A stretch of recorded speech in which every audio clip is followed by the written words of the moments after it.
Welcome back, YouTube. I got a cool one for you today. So it's gonna be a little dark in here because it is nighttime. But the information I'm about to share with you is, I believe it's gonna be very helpful in saving you some money as well. So if you have one of these 8th generation Civics, which I do, this is the 2008. 8th generation would be anywhere from 2006 to I believe 2010 was the last year. So if you have the TPMS light that comes on during the top, are you just tired of it, or you don't have those kind of regulations in your state and you want to get rid of it, like what I did? Let me show you. Mine don't work right now for a reason, because I disabled it for free. But this is, I'm gonna show you that it's not on. Watch, it don't even come on. It usually be up there at the top right. It don't even flash at first. Now you saw that it didn't even come on. So this is what we're gonna have to do to get that gone, which I think is stupid. All you need is like a $2 tire pressure gauge. Check your tires, and you're good. If you're driving and it goes low, you should know. And if it goes flat, you're gonna know. And if it goes flat, the light ain't gonna save your ass. The last thing you're doing is looking at your dash when the tire goes flat. You're going down the road. You're gonna feel it, you're gonna know it, you're gonna pull off. As simple as that. Anyways, I know there's some of you out there that want big government and Uncle Sam to regulate you, and that's fine. You go ahead and live your life. But for those guys that are still hanging in there in this video, I'm gonna show you right now how to take care of that. You have it or you don't. So what you're gonna have to do first is get all this plastic up here. It clips in, so you just yank it off, all this gray piece under here. And then you got this top part here, it's still connected by the wire. But you got one screw here, and then you got the steering column. There's like 3 screws under there. It's all Phillips, it's easy. And you take that off, get that out the way, then you can get this off, because that plastic down here isn't stopping it. And then you have access to your gauges. There's a couple more Phillips screws. It's real simple, right? And then you got your plugs. Let's go ahead and unplug it, and I'm gonna take you back to the back trunk, and I'm gonna take this apart and show you what you need to do. All right, so we're back here. Like I said, it's dark. It's in my garage, right? It's nighttime. I got my headlight on. We got the unit off. It's a real easy plug right there. So the first thing you're gonna do is take this white back panel off. 1, 2. It's all by finger. You don't need no tools, right? Let me get the tripod, and we'll go through it together.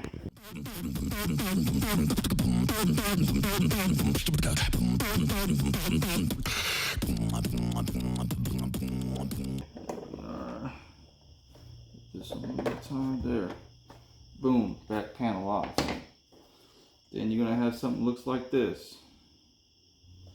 Okay. So then you're gonna go up to the front where the clear panel is, and you got a hook. You got about 5 or 6 hooks. Right? So you're gonna wanna, really, you don't even need to take the clear one off, you just need to take the black one off. So let's go ahead and do that.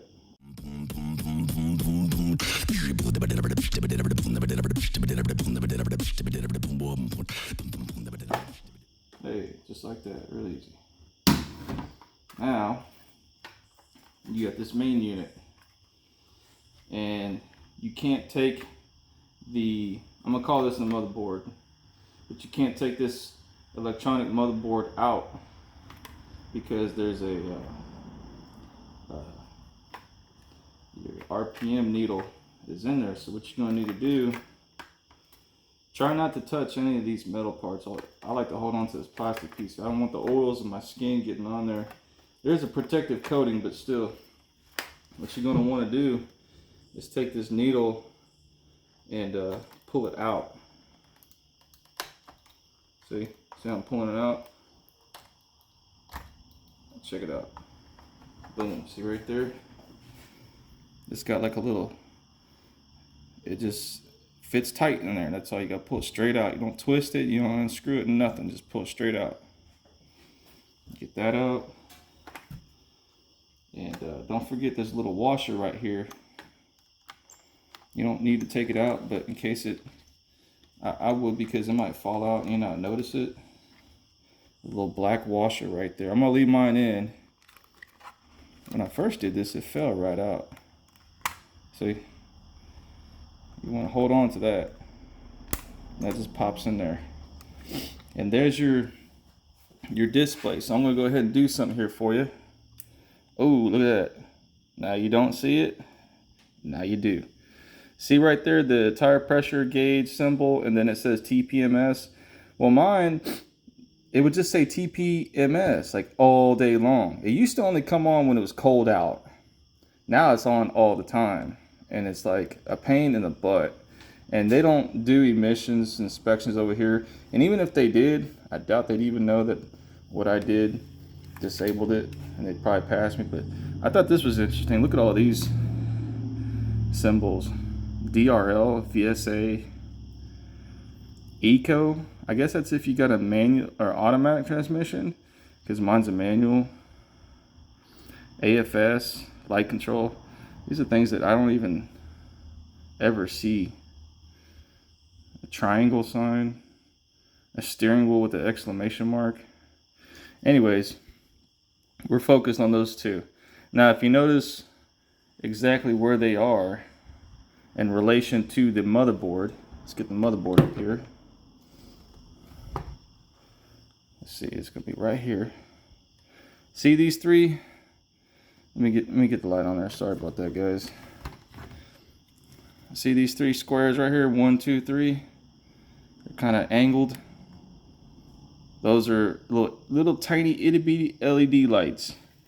And if you notice right here, look, 1, 2, 3, right there. You see them? Exclamation mark, TPMS, and ABS. I keep on the ABS. I don't want that to go away. That was the exclamation mark with the tire.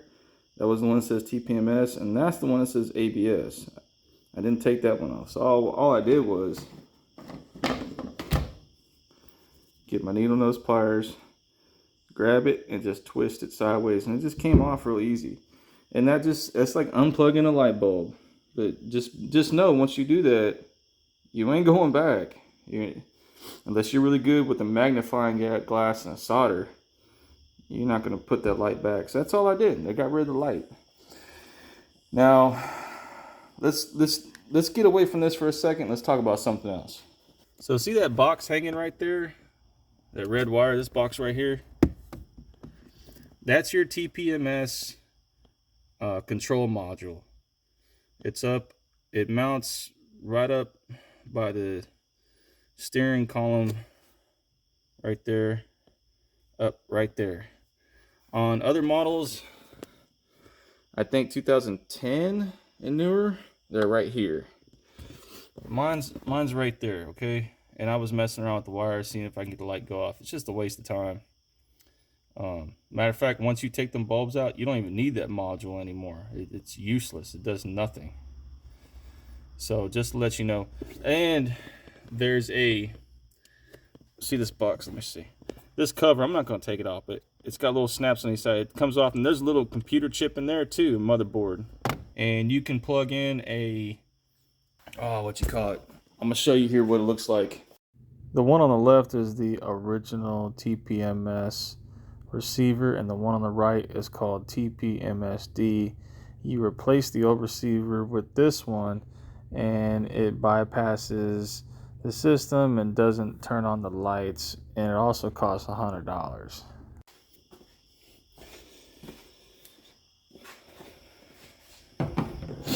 Now that you see what it looks like, it's basically, like a chip that will trick it to turn the lights off, and that costs $100. And so this right here is free. So which would you rather have, $100 in your pocket, or a couple hours, take out the dash, do this, take out the bulbs, and save your money, right? And that's what I want to do, because it's an old beater, but it's a good old beater. It lasts. So this is an option for you for getting rid of the ABS. So hey, if you made it this far in the video, I appreciate it. I don't make a lot of videos, but when I do come across something that I think is pretty cool, and the community and the world could be able to see it and learn from it, I try to post it. So if you could give me a like, subscribe, and not that it matters, you know, I got a job. I don't need YouTube to make money. But one last thing before we go, reinstalling this needle here for your RPM gauge can be a little tricky, because you know, if you pulled it out, if it was in this position, you pulled it out and you put it back in this position, when you go to turn the key on, it's going to go like that. So getting it to dial right back into 0 may be a little bit of an effort, but no big deal. You can just what you can do is not put on the front cover, put it together, plug it in, turn the key on, and see if it sets to 0. If it don't, you know, the cover's already off in the front, and you can take it out and twist it up a little bit, you know, just kind of dial it in. You know, this is a DIY type of deal. It's this little gadget right here that controls, you know, where it turns, the clocking of it. So it doesn't self-adjust. You're gonna have to do that on your own. Hope you liked the video. Give me a thumbs up. Appreciate y'all. And, you know, have a good one. See you later.